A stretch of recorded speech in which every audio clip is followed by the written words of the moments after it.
सास लाई बहू की बहन सौतन। पूरे घर में शहनाई की धूमधाम थी। वहीं आंखों से आंसू बहती हुई वह बेबस बहू अपने पति अनुराग की तस्वीर को सीने से सटाए सिसक रही थी। ये शहनाई की गूंज मेरे सीने पर सांप बनकर लौट रही है। आखिर कैसे बांटूंगी मैं अपना सुहाग अपनी सौतन से? अब तक मुझे तो ये तक नहीं पता कि आखिर वो है कौन। गीत के मन में अनुराग से दूर जाने की बेचैनी बढ़ती ही जा रही थी।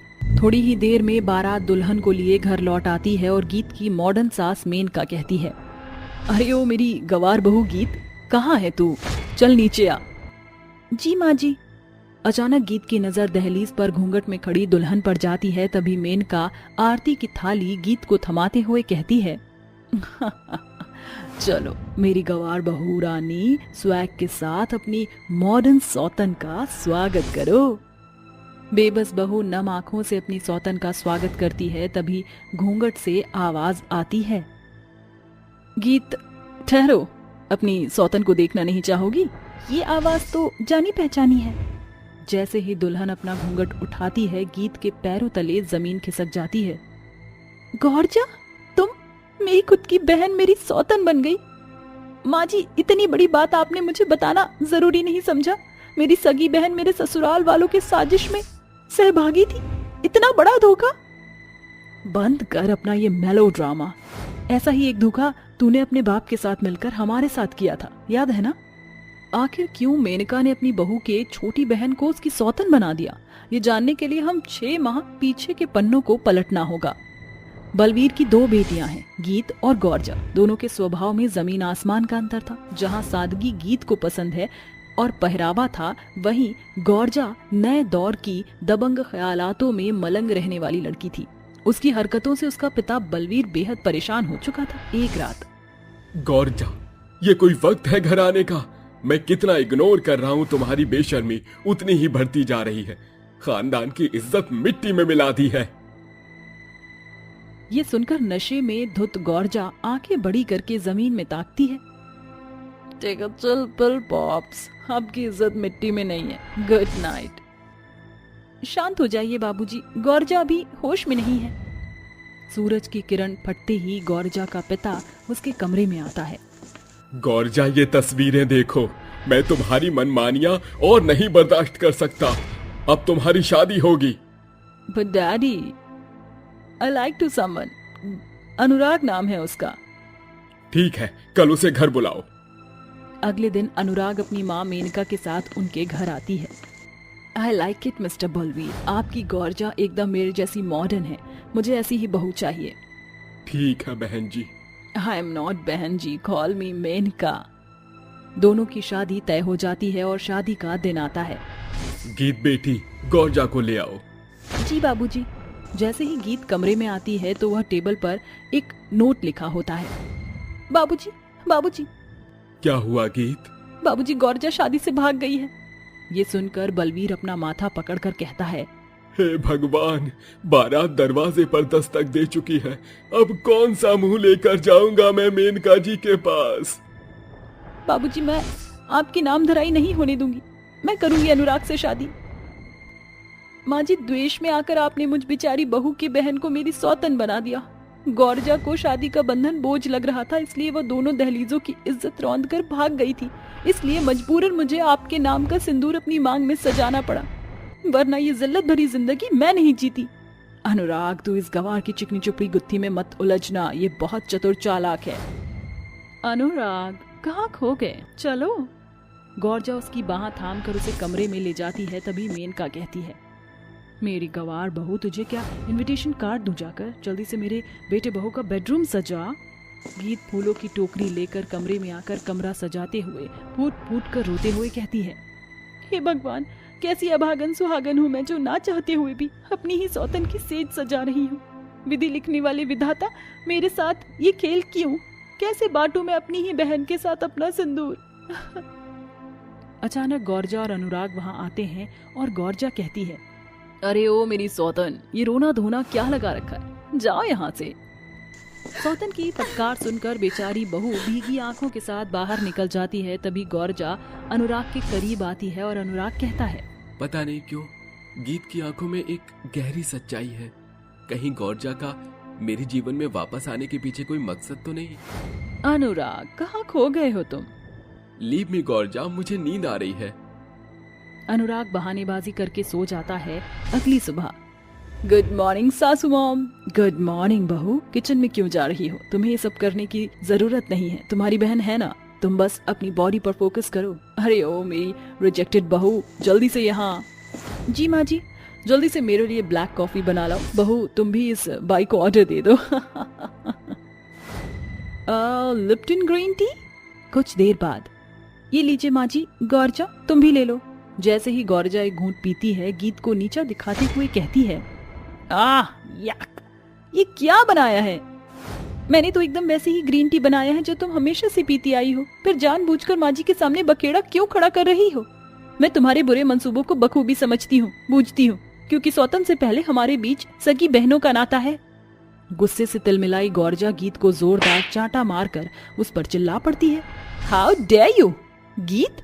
अनुराग भले ही प्रेजेंट में तुम्हारा पति बन गया, मगर पास्ट में वो मेरा प्यार था, और जो मेरा है वो गीत का हो जाए ये मुझे गवारा नहीं, समझी तुम? चाहे वो सामान हो या इंसान।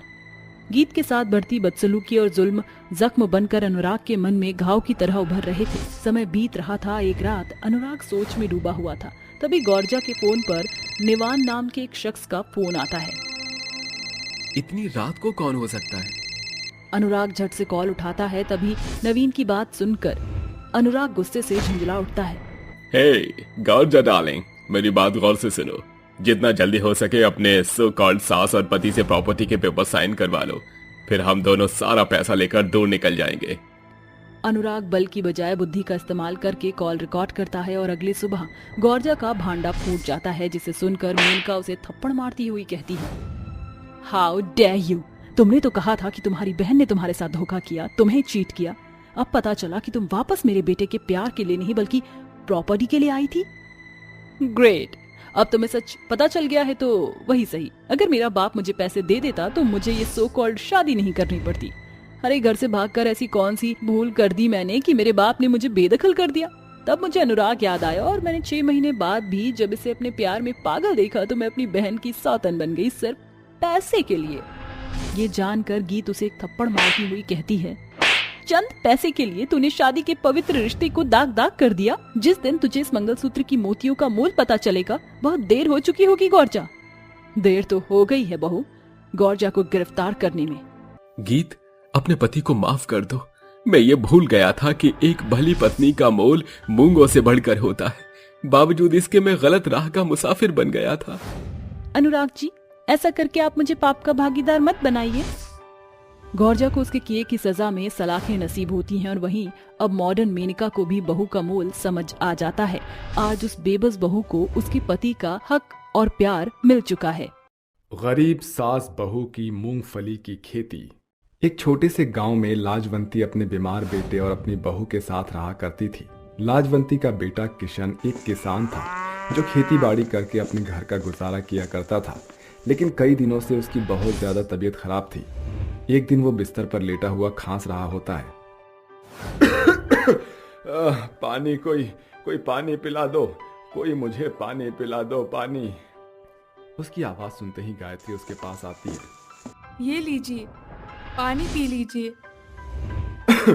मैं एक गिलास पानी भी नहीं पी सकता खुद। इससे अच्छा तो भगवान मुझे उठा ले। अजी, आप ये कैसी बातें कर रहे हो? क्या हो गया है आपको? आप बहुत हिम्मत वाले हो, हिम्मत रखो, सब ठीक हो जाएगा। तभी वहां लाजवंती आती है और अपने बेटे की हालत देखकर कहती है, बेटा, तेरे पिता तो मुझे छोड़कर चले गए, अब तू भी मुझे छोड़कर जाएगा क्या? मैं कैसे जीऊंगी बिना अपने बेटे के? माँ, ये तो जिंदगी का दस्तूर है, जो आता है उसे एक दिन तो जाना ही होता है। तू चिंता मत कर बेटा, जब तक तेरी माँ जिंदा है तुझे कुछ नहीं होगा। अब बेचारी लाजवंती और गायत्री के पास किशन की दवाई के पैसे भी नहीं बच पाए थे। मुझे तो समझ ही नहीं आता अब हम दोनों क्या करें। किशन जी की दवाई भी खत्म हो गई है। माँ जी बिना दवाई के इनकी हालत बिगड़ती जा रही है।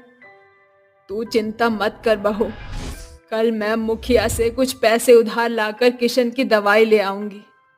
गायत्री और लाजवंती दोनों सास बहू रात को खाना खाकर सो जाती हैं। जिसके बाद अगले दिन जैसे ही सवेरा होता है, गायत्री किशन को नाश्ता देने जाती है। चलिए जी, जल्दी से उठ जाइए, मैं आपके लिए नाश्ता लेकर आई हूँ। गायत्री 2 से 3 बार किशन को आवाज लगाती है, जिसके बाद वो उसे हिलाकर देखती है, लेकिन फिर भी किशन उठता ही नहीं है। जिसके चलते गायत्री को यह समझने में देरी नहीं लगती कि उसका पति अब उसे छोड़कर चला गया है। उसके हाथ से नाश्ते की प्लेट जमीन पर गिर जाती है और वो फूट फूट कर रोने लगती है। तभी लाजवंती घबराते हुए किशन के कमरे में आती है। अरे बहू, क्या हो गया? तू क्यों इस तरह रो रही है?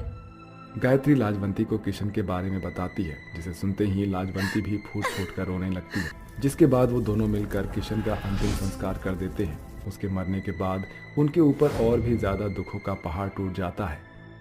अरे माँ जी, अब तो घर में खाने के लिए भी कुछ नहीं है। अब हम लोग क्या करेंगे?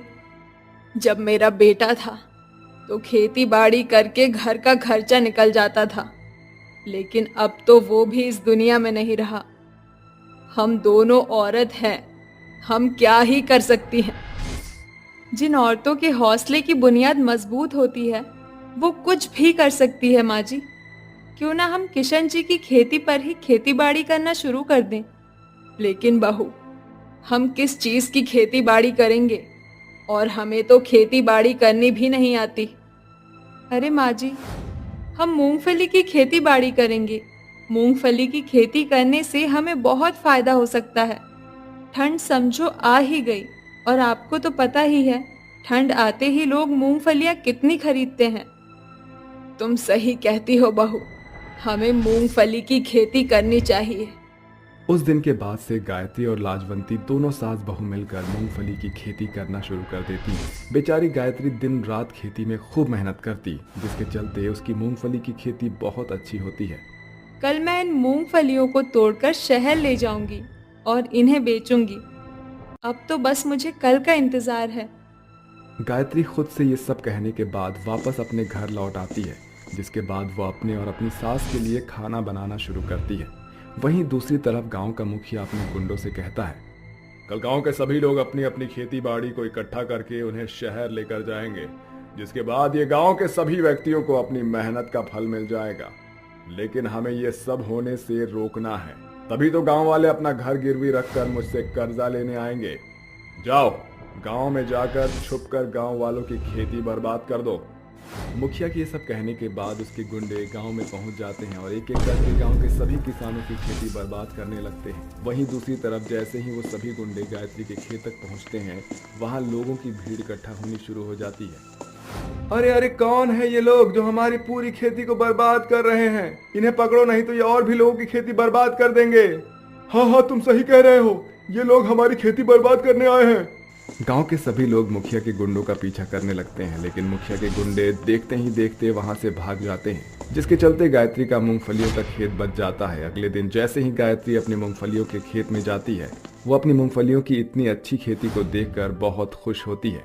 जिसके बाद गायत्री अपनी सास लाजवंती के साथ मिलकर मूंगफली खेती से तोड़ती है और उन्हें शहर में ले जाकर बेचने लगती है। देखते ही देखते शहर में गायत्री की सभी मूंगफलियां बिक जाती है। मुझे तो यकीन नहीं होता कि हमारी सफलता अच्छे से रंग लेकर आई है। देखो माँ जी, हमारी सभी मूंगफलियां बिक गई है। हाँ बहू, तूने सही कहा, लेकिन तुझे पता है, मुझे सुनने में आया है कि कल रात किसी ने गांव वालों की खेती बर्बाद कर दी है, जिसके चलते कई किसानों को बहुत बड़ा सदमा लगा है। इसका मतलब वो लोग फिर से गांव में आ सकते हैं। हमें अपनी खेती का ध्यान रखना होगा, वरना वो लोग हमारी खेती भी बर्बाद कर देंगे। आज से हम लोग खेत में ही सोया करेंगे। दोनों सास बहू रात का खाना खाने के बाद खेतों में ही जाकर सो जाती हैं। वहीं रात के समय मुखिया अपने गुंडों से कहता है, अरे तुम जैसे नालायक मैंने आज तक कभी नहीं देखे। तुम्हें कितना मैंने समझाया था कि काम को सावधानी पूर्वक अंजाम देना है, लेकिन तुमने वही किया जिस बात का मुझे डर था। तुम लोग ऐसा कर कैसे सकते हो यार? मालिक, मुझे बस एक मौका और दीजिए। मैं आज ही रात जितने भी किसानों की खेती सही सलामत बची है, उन सभी की खेती को बर्बाद करके ही रहूंगा। कालू इतना कहकर अपने कुछ साथियों को गांव में ले आता है, जिसके बाद गांव के सभी लोग दिन भर की मेहनत करके सो चुके होते हैं। जिसका फायदा उठाकर वो फिर से लोगों की खेती बर्बाद करना शुरू कर देता है। तभी कालू की नजर गायत्री और लाजवंती की खेती पर पड़ती है। अरे जरा वो तो देखो, वो मूंगफली की खेती तो अभी बची हुई है, चलो पहले उसी को बर्बाद करते हैं। कालू अपने कुछ साथियों के साथ गायत्री और लाजवंती की मूंगफली की खेती में घुस जाता है। जैसे ही गायत्री को थोड़ी सी हलचल महसूस होती है, वो नींद से जाग जाती है। जिसके बाद वो खेतों के चारों तरफ कुछ लोगों को देखती है। वो धीरे से लाजवंती को उठाती है। माँ जी, जरा देखो, वो लोग आ गए, चलो इन्हें आज सबक सिखाते हैं। गायत्री और लाजवंती दोनों लाठियां उठा लेती है। जिसके बाद वो मौका देखते ही मुखिया के गुंडों पर हमला बोल देती है। वो दोनों लाठी से मार कर सभी गुंडों को एक पेड़ से बांध देती। गांव के सभी लोगों को इकट्ठा कर लेती हैं। देखा गांव वालों, ये मुखिया के गुंडे हैं जो हमारी खेती को बर्बाद करने आए हैं। मुखिया अपने गुंडों को भेजकर हर साल हमारी खेती बर्बाद करवा देता है, जिसके चलते हम गरीब लोगों को उससे उधार लेना पड़ता है और उधार के चलते वो गरीबों को लूट लेता है। गायत्री बहन, तुम सही कहती हो, इस मुखिया ने कई किसानों की जिंदगी बर्बाद की है। कल इन गुंडों ने हमारे खेत खराब कर दिए थे। आज मेरे पति ने फांसी लगा ली क्योंकि इनके पास इतने पैसे नहीं थे कि वो कर्ज वालों का कर्ज चुका सके। हम लोगों को मिलकर मुखिया को इस गांव से बाहर निकलवाना होगा, जिसके बाद इस गांव का कोई भी किसान फांसी लगाकर नहीं मरेगा और ना ही ये गांव छोड़कर जाएगा। गायत्री गांव के सभी लोगों के साथ मिलकर मुखिया और उसके गुंडों को गांव से बाहर निकलवा देती है। जिसके बाद उस गांव के सभी लोग खुशी खुशी रहने लगते हैं। वहीं गायत्री और लाजवंती की मूंगफलियों का काम बहुत अच्छे से चलने लगता है, जिसके चलते वो अपना एक मूंगफली का बिजनेस खोलते हैं और खुशी खुशी रहने लगते हैं। 12 बच्चों वाली बहू शिल्पा अपने पति विपिन और सास सुशीला के साथ प्रीत बिहार में रहती थी। शादी के 10 साल बाद दोनों को माता पिता बनने की खुशी मिली थी, इसलिए सुशीला ने अपनी बहू के लिए गोद भराई की रस्म रखी थी, जहां पड़ोस की काफी सारी औरतें आई हुई थीं। तभी वो औरतें सुशीला से कहती हैं, अरे सुशीला, कितनी देर और इंतजार कराएगी? बहू को लिया, उसी शगुन देना है। वैसे ही 10 साल लगा दिए उसने। और क्या, 9-10 साल के तो हमारे पोते पोतियां हैं। हमने तो सोचा था सबके पोते पोतियां एक साथ खेलेंगे, पर छोड़ो, क्या कहूँ। तुम दोनों अपनी जबान संभाल कर बात करो। हमारे घर में वैसे ही इतने टाइम बाद खुशियां आई हैं। अभी मैं बहू को बुला कर लाती हूँ। अरे लो मम्मी, तुम्हारी बहू आ गई। हाय, कितनी सुंदर लग रही है मेरी जाने मन। अरे बहू, जरा सीढ़ियों पर से संभल कर आना, 9वां महीना चल रहा है तुम्हारा। जी माँ जी, आप बेफिक्र रहिए, मैं आराम से आ रही हूँ। शिल्पा संभल कर सीढ़ियों से उतर ही रही थी, इतने में उसका पैर सीढ़ियों से फिसल जाता है और वो पेट के बल गिरती है। तभी सुशीला और विपिन की चीख निकलती है, अरे बहू! शिल्पा, शिल्पा ये क्या हो गया? अरे मुझे हॉस्पिटल ले जाना पड़ेगा जल्दी से। अरे रे, अब बच्चे का क्या होगा? शिल्पा तो गिर गई, बस भगवान उनकी खुशियों को बचा ले। अब विपिन सुशीला घबराते हुए शिल्पा को हॉस्पिटल ले जाते हैं, जहां डॉक्टर उसका चेकअप करके कहता है, मिस्टर विपिन, आपकी वाइफ की कंडीशन बिल्कुल ठीक नहीं है और एक प्रॉब्लम है। हम बच्चे या माँ में से किसी एक को ही बचा सकते हैं। डॉक्टर, आप मेरी बीवी को बचा लीजिए, वो होगी तो बच्चे तो दोबारा भी हो सकते हैं। मुझे अफसोस के साथ कहना पड़ रहा है मिस्टर विपिन, लेकिन अब आपकी वाइफ दोबारा माँ नहीं बन सकती हैं। अब हमें उनकी सर्जरी स्टार्ट करनी होगी। हौसला रखिए। कुछ देर बाद सर्जरी सक्सेसफुली हो जाती है, जिसके बाद डॉक्टर कहता है, आपकी वाइफ अब खतरे से बाहर है, कल उन्हें डिस्चार्ज मिल जाएगा। ठीक है डॉक्टर। बेटा, बहू कैसी है? वो और बच्चा तो ठीक है ना? माँ, ये क्या हो गया हमारे साथ? इतने टाइम बाद भगवान ने हमें माता पिता का सुख दिया और वो भी छीन लिया। शिल्पा खतरे से बाहर है, लेकिन हम वो कभी माँ नहीं बन सकती। क्या विपिन बेटा, संभाल खुद को। तू स्ट्रांग बनेगा तभी तो बहू का ख्याल रख पाएगा। उसके दिल पर न जाने क्या बीतेगी जब उसे सच का पता चलेगा। माँ, नहीं, मुझसे नहीं होगा। विपिन अपनी माँ को गले लगाकर रो ही रहा था कि नर्स द्वारा शिल्पा को बुलावा आता है और दोनों उसके पास आते हैं। बहू, अब तू कैसी है? माँ जी, विपिन जी, मेरा बच्चा कहाँ है? मुझे मेरा बच्चा चाहिए। बच्चा दो, कहाँ है वो? शिल्पा, धीरज रखो, चुप हो जाओ, हमारा बच्चा नहीं रहा।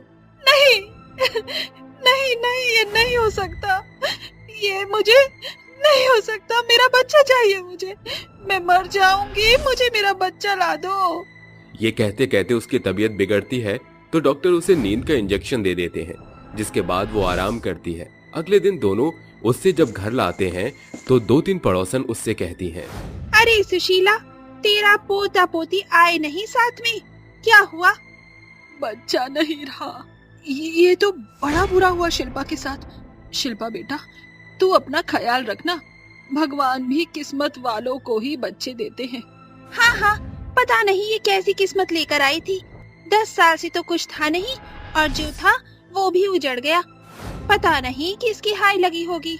जरूर तेरी ही हाय लगी होगी। मोहिनी की कड़वी बात सुनकर शिल्पा रोते हुए घर में चली जाती है।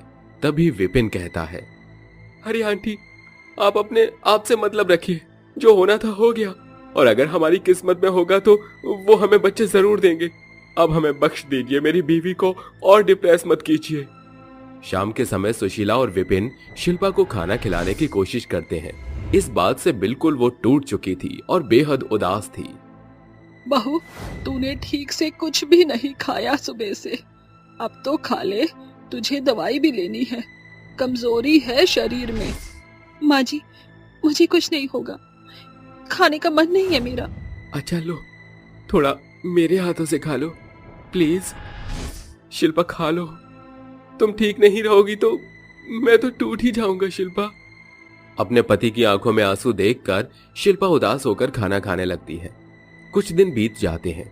शिल्पा अभी भी गुमसुम से बैठी रहती है। उसे खुश करने के लिए विपिन मार्केट ले जाता है। जैसे तैसे वो शॉपिंग कर लेती है, तभी उसे एक छोटे बच्चे के रोने की आवाज आती है और वो रुककर कहती है, विपिन जी रुकिए, मुझे बच्चे की रोने की आवाज आ रही है। पर यहाँ आसपास कहीं बच्चा नहीं है। मैंने कहा था ना, बच्चा है, इतना छोटा सा बच्चा मोहन के पास घास पर पड़ा हुआ है। शिल्पा उस रोते हुए बच्चे को अपने गले से लगा लेती है, जिसके बाद उसे बहुत खुशी महसूस होती है।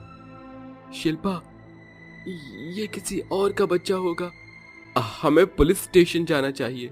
नहीं नहीं विपिन जी, हम पुलिस स्टेशन नहीं जाएंगे। अगर इसके माता पिता को बच्चे की कदर होती तो ये बच्चा डस्टबिन में ना होता। लगता है भगवान को मेरी गोद ऐसे ही भरनी थी। विपिन जी, हम दोनों इसके माता पिता बनेंगे ना? जिसमें तुम खुश, उसी में मैं। अब से हम इसके माता पिता हैं। दोनों उस बच्चे को लेकर अपने घर आ जाते हैं, जहां सुशीला शिल्पा के हाथ में बच्चा देखकर बोलती है, बेटा, ये बच्चा किसका है? माँ जी, जैसे यशोदा जी ने कृष्ण जी को पाला था, ऐसे ही मैं भी इस बच्चे को यशोदा बनकर पालूंगी। बहू, मुझे तेरे इस फैसले पर गर्व है। शाम को शिल्पा उस बच्चे को डॉक्टर के पास चेकअप के लिए ले जाती है। वहां से आते वक्त शिल्पा को 4 छोटे बच्चे दिखते हैं जो उससे भीख मांगते हैं।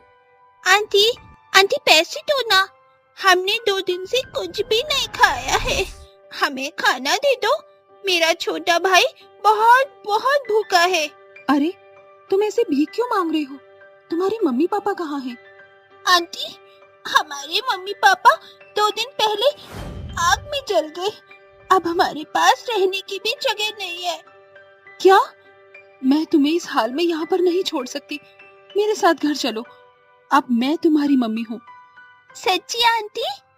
आंटी नहीं, माँ बोलो और चलो। इस तरह शिल्पा चारों बच्चों को घर पर ले आती है, जहां सुशीला और विपिन सोच में पड़ जाते हैं पर अपना लेते हैं। एक बच्चे को पालना तो ठीक था, लेकिन अब 5-5, अरे 5-5 बच्चों का खर्चा मैं कैसे उठाऊंगा शिल्पा, ये कैसे होगा? विपिन जी, आप फिक्र मत कीजिए, हम दोनों हैं ना, किसी तरह बच्चे को पालेंगे, पर खुशियाँ जरूर देंगे। अब शिल्पा 5 बच्चों को अपने हाथ से खाना खिलाती है। कुछ दिन बाद उसे 3 साल का खोया हुआ बच्चा दिखता है। लाख ढूंढने पर भी उसके माता पिता नहीं मिलते। तब शिल्पा उस बच्चे को भी घर ले आती है। ऐसे वो मंदिर के पास तो कुछ अनाथालय से बेसहारा छोटे बच्चों को ले आती है और इस तरह वो 12 बच्चों की मां बन जाती है। दोनों का घर चलाना काफी मुश्किल हो गया था, इसलिए शिल्पा सिलाई के साथ साथ एक छोटी सी परचून की दुकान खोल लेती है, जिसके बाद धीरे धीरे वो बड़ी हो जाती है। विपिन का काम भी अच्छा चल रहा था, सुशीला भी दुकान संभाल लिया करती थी। इस तरह उनके घर की आर्थिक स्थिति पहले से ज्यादा अच्छी हो जाती है। शिल्पा गोद में बच्चे को लिए सिलाई कर रही थी। इतने में उसकी बेटी रिया खाना लेकर उसे अपने हाथ से खिलाते हुए कहती है, माँ, कितना काम करोगी? चलो मेरे हाथ से खाना खाओ, वरना मैं अपने सारे भाई बहनों को बुला लूंगी यहाँ। अच्छा अच्छा, खाती हूँ बाबा। शिल्पा, पहले मैं इस बात से डर गया था कि 12 बच्चों को कैसे संभाल लूंगा, लेकिन तुमने आखिर कर दिखाया और मेरी सोच भी बदल दी। सच में मेरी बहू लाखों में एक है। इस तरह शिल्पा अपने परिवार और 12 बच्चों के साथ खुशी खुशी रहती है। टीचर बहू स्टूडेंट सास। जहां देश आगे बढ़ रहा है, आज भी कई ऐसे गांव हैं जो विकास और सोच में पिछड़े हुए हैं। ऐसा ही एक गांव है सहरसा, जहां ना तो कोई विद्यालय है, ना ही शौचालय, ना ही कोई विकास, क्योंकि सरपंच की सोच ही ऐसी है। चलिए एक नजर उनकी सोच पर डालते हैं। अरे औरतों के कदम घर में शोभा देते हैं। समय के साथ साथ सभी शहरी बेशरम की हदें पार किए जा रही हैं।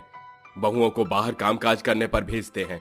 ससुर के नाती जानते नहीं कि बहू बेटियां पतंग की जैसी होती हैं। जरा सी ढील दे दो तो हाथों से छूटने की कोशिश करती हैं। सरपंच जी, मेरे हिसाब से तो आपकी सोच सरासर गलत है। अरे ऐसा किस वेद पुराण में लिखा है कि बहुओं को बेड़ियों में बांध कर रखो? शायद आपके इसी सोच के चलते हमारा गांव सहरसा सारे गांव से पीछे छूटता जा रहा है। ये है कमला, जिसने शिक्षा के एक शब्द नहीं पढ़े, मगर उसकी सूझबूझ और सोच गांव में सबसे भिन्न है। शायद इसी सोच के मारे उसने अपने बेटे को पढ़ने के लिए शहर भेज दिया था। एक सांझ जुगल शिक्षा के साथ गांव लौटता है। माँ, ये शिक्षा है। अरे तू इतने सहमे स्वर में क्यों बोल रहा है? शिक्षा के गले में पड़ा मंगलसूत्र और मांग में पड़ा सिंदूर साफ तौर से बयां कर रहा है कि ये मेरी बहू है। आपको हमारी शादी से कोई आपत्ति नहीं? बिल्कुल नहीं, बल्कि मैं तो खुश हूँ कि मेरे इस गंवारों के गांव में शहर से शिक्षा आई है। शिक्षा अपनी सास का आशीर्वाद लेती है, जिसके बाद वो तीनों हंसी खुशी रहना शुरू करते हैं। देखते ही देखते एक सप्ताह बीत जाता है। फिर एक शाम। सासू माँ, सारा दिन आप एकदम खाली रहती हैं? बहू, सारा काम तो तू ही कर देती है, जिस कारणवश तेरी सास के पास घुइयां छीलने का भी काम नहीं। माँ जी, आप पढ़ना क्यों नहीं शुरू करती? अरे शिक्षा बहू, बौरा गई है क्या? इस बुढ़ापे में मैं भला पढ़ लिख कर क्या करूंगी? सासू माँ, पढ़ने लिखने की कोई उम्र सीमा नहीं होती। अपने बीए पढ़ी हुई बहू का फायदा उठाइए। अगर आप पढ़ेंगी तो आपकी देखा देखी गाँव की औरत भी पढ़ाई के प्रति रुचि रखेंगी। हम दोनों सास बहू के इस शुरुआत से इस गांव में बड़ा बदलाव आ सकता है। ठीक है मेरी टीचर बहू, अब से तू मेरी टीचर, मैं तेरी स्टूडेंट। कमला स्टूडेंट बनकर अपनी टीचर बहू शिक्षा से प्रत्येक सांझ पढ़ने लगती है, मगर जल्द ही इस बात से पूरे सहरसा गांव में सनसनी मच जाती है। कहीं औरतों की मंडली में बातें बनती हैं, तो कहीं मर्दों के बीच। एक शाम जब दोनों सास बहू बाजार की ओर अग्रसर हो रही थीं, तो चंदा और झुमरी उन्हें रोककर कहती हैं, कहाँ जा रही है ये टीचर बहू और स्टूडेंट सास की सवारी? तनिक हम दिनों औरतन को भी स्वर व्यंजन का पाठ पढ़ाई दो बबुनी। शिक्षा झुमरी के स्वांग में आकर कहती है, हाँ हाँ झुमरी मौसी, क्यों नहीं, आप भी कल शाम को मेरे घर आ जाइएगा। मैं सासू माँ के साथ आपको भी पढ़ा दूंगी। धत्तेरे की, बंद कर आपन बकैती। अरे कैसन सास है तू कमला, कहाँ तो के आपन बहुरिया पर ससुराल के शासन का दबदबा बनावल चाहत रहे, तू स्टूडेंट बनकर पढ़ाई के पाठ पढ़त है, शर्म नहीं आवत है? अरे जो करे शर्म उसके फूटे करम। अरे मैं तो कहती हूँ तुम सब भी पढ़ना शुरू कर दो। चल झुमरी, हमें नहीं पढ़ना कोई पाठ। सरपंच जी को खबर लग गई ना, सांस लेने पर आफत कर देंगे। सप्ताह भर के भीतर ही यह खबर सरपंच के पास पहुंचती है। अरे क्या हुआ रामुआ, तेरा मुंह कद्दू के जैसा काहे लटका है? सरपंच जी, कमला की बहू शिक्षा टीचर बनकर अपनी सास को पढ़ाई लिखाई में ट्रेंड कर रही है। अगर ऐसा ही रहा तो कल को हम सभी की मेहरियां भी कहीं शिक्षा आंदोलन न कर दें। शिक्षा का संक्षेपण सुनकर सरपंच का गुस्सा 7वें आसमान पर पहुंच जाता है और वो सारे गांव समेत सास बहू के पास आता है। यह मैं क्या सुन रहा हूँ कमला, तुम अपनी बहू से पढ़ रही हो? अब मेरी बहू बीए पढ़ी लिखी है और मैं अंगूठा छाप, इसलिए वो अपने सास को पढ़ा कर काया पलट कर रही है। अरे तुम्हारी बेशर्म बहू की बदौलत अगर गांव की किसी भी दोगाई ने बगावत की तो भला नहीं होगा, इसलिए बंद करो ये। सरपंच जी, वो प्रचार नहीं सुना क्या आपने? पढ़ेगा इंडिया तभी तो बढ़ेगा इंडिया। सप्ताह भर के भीतर ये पढ़ाई लिखाई बंद नहीं की तो तुम दोनों सास बहू को उठाकर गांव की सीमा से बाहर फेंक दूंगा। सरपंच जी, आपके खोखले धमकियों से हम सास बहू नहीं डरने वाली, चाहे तो आप अपने एड़ी चोटी का जोर आजमा कर भी देख लीजिए। सास बहू के हौसले के सामने सरपंच के स्वर फीके पड़ जाते हैं और वो थक हार कर वहां से चला जाता है।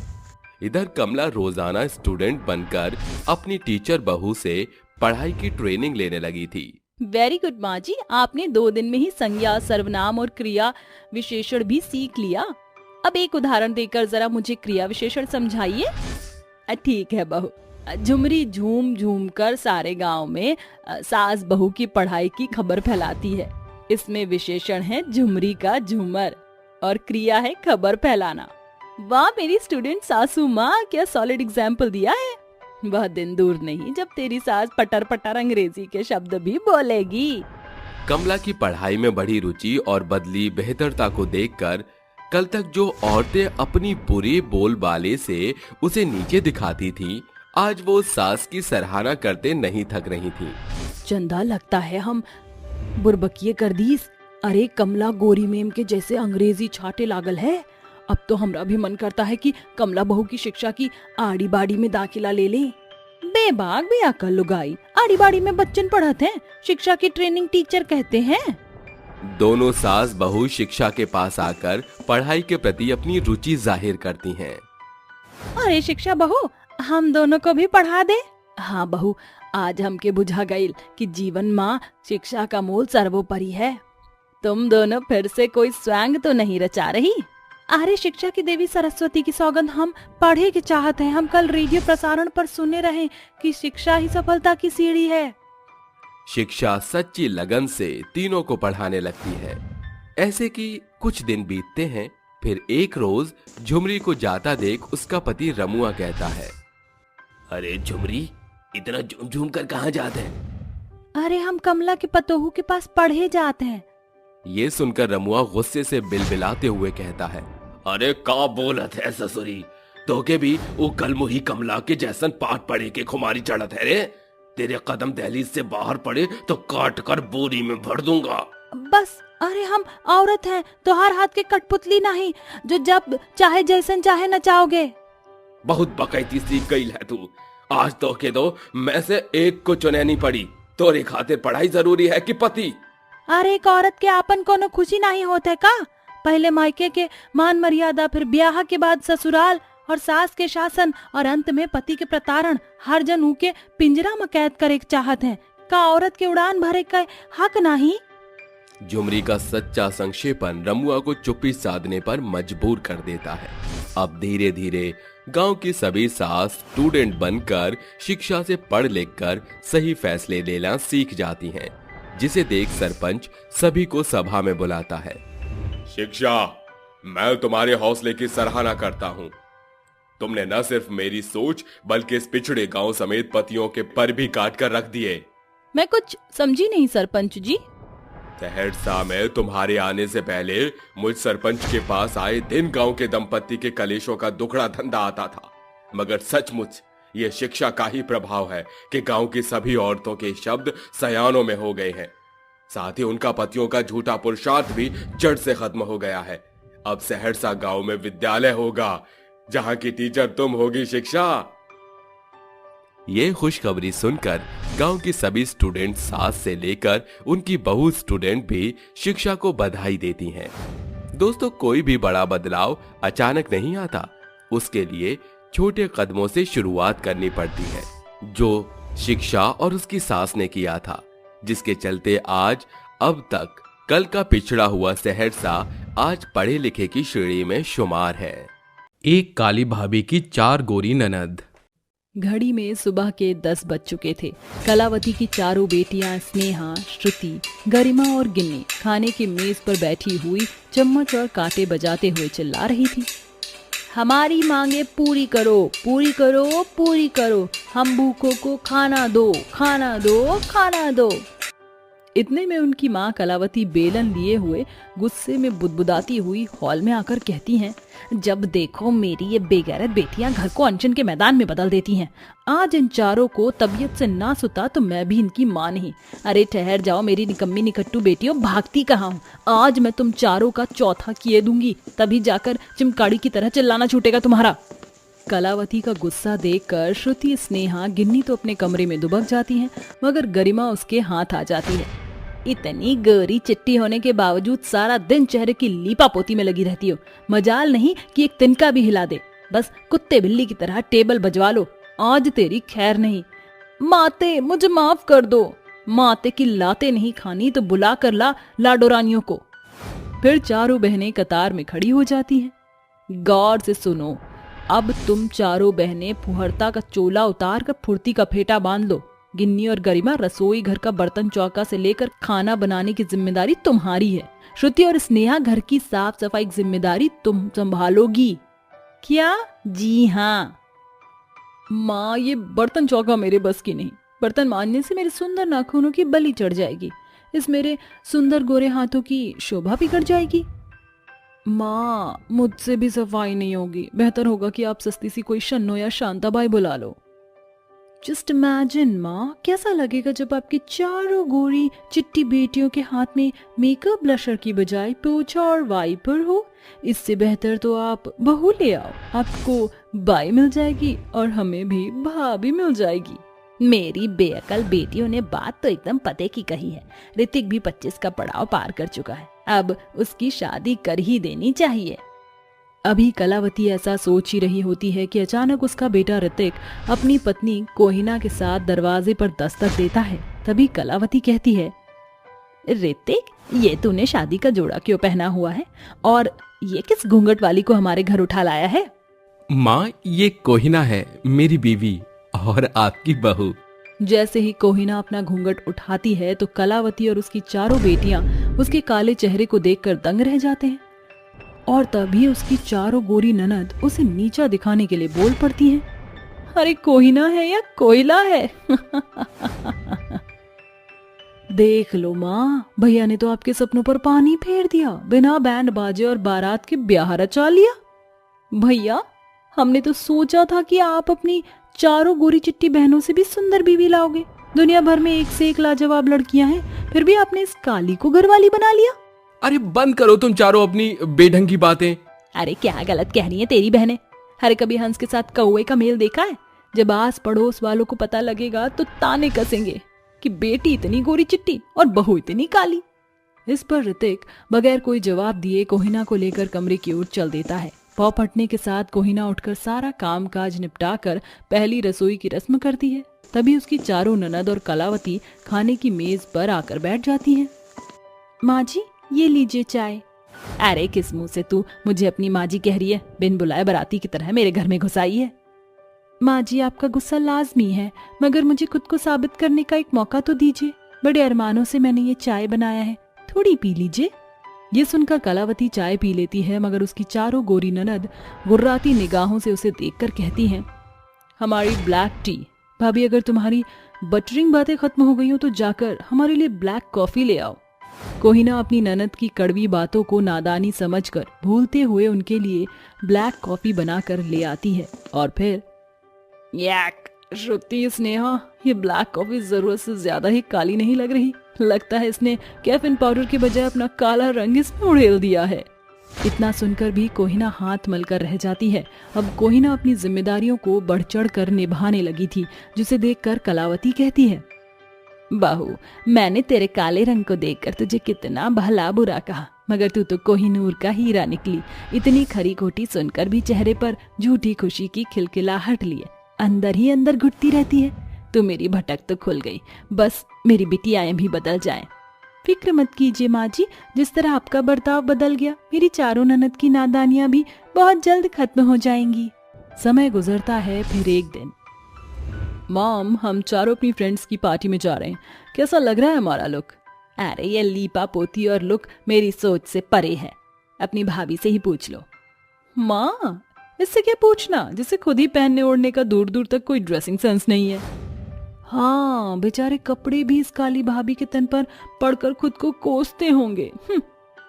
इस तरह चारों गोरी ननद अपने गोरेपन का गुमान झाड़ती हुई अपनी काली भाभी की हंसी उड़ाकर चली जाती हैं। ऐसे ही वह हर दिन कभी अपनी काली भाभी को किसी न किसी बेतुकी बातों का मुद्दा बनाकर अपनी काली भाभी को कोसा करती थी। एक दिन, माँ, ये घर किस खुशी में सजाया जा रहा है? घर में कोई फंक्शन है क्या? तुम चारों बहनों को अपने फैशन से फुर्सत मिले तब तो घर की खास खबर रहेगी। अरे बुआ बनने वाली हो तुम चारों, बहुत जल्द घर में नन्हा मेहमान आने वाला है, इसीलिए सोच रही हूँ कल बहू की मुंह दिखाई के साथ बहू की गोद भराई का ऐलान कर दूं। आखिरकार इतनी बड़ी खुशखबरी जो है। बड़ी खुशखबरी नहीं माँ, बुरी खुशखबरी है। अरे काली कमली क्या कम थी जो अब इस घर में अंधियारे के अंश की लौ जला रही है? क्या मतलब है तुम्हारा? मतलब एकदम साफ है माँ, एक तो बदकिस्मती से ये काली कमली हमारे घर की बहू और हम चारों गोरी ननद की काली भाभी। अरे इसका होने वाला बच्चा भी एकदम ग्रुप एडमिन के काले बच्चे जैसा पैदा होगा। गिन्नी एकदम सही कह रही है माँ, क्यों जानबूझकर हमारी जगहसाई करवाना चाहती हो? देख लो माँ, हमारा तो इसके बच्चे से कोई वास्ता नहीं है। मैं तो कहती हूँ ये खुशखबरी जन्म लेने से पहले ही खत्म हो जाए तो ही बेहतर होगा।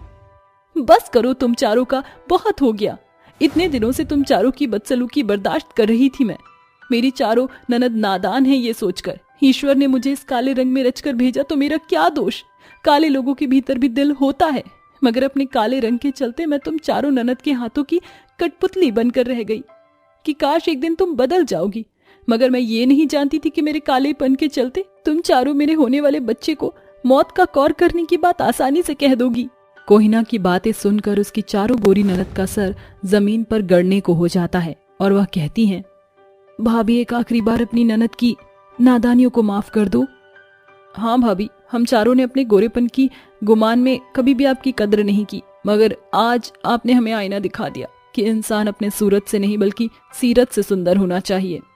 अपनी चारों ननद के मन में किए पर पछतावा देखकर कोहिना उन्हें गले लगाने को बढ़ती है। तभी कलावती कहती है, जाने दे बहू, अपनी चारों निखट्टू ननद को एक मौका दे दे।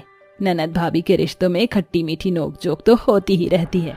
कोहिना का कड़वा कथन उसकी चारों ननद के भीतर से काले और गोरे के बीच बसे नजरिए को नया आयाम दे जाती है। आज सभी खुशी से रहने लगते हैं। इसी के साथ गोरी ननद की काली बहू की ये कहानी होती है यहीं खत्म।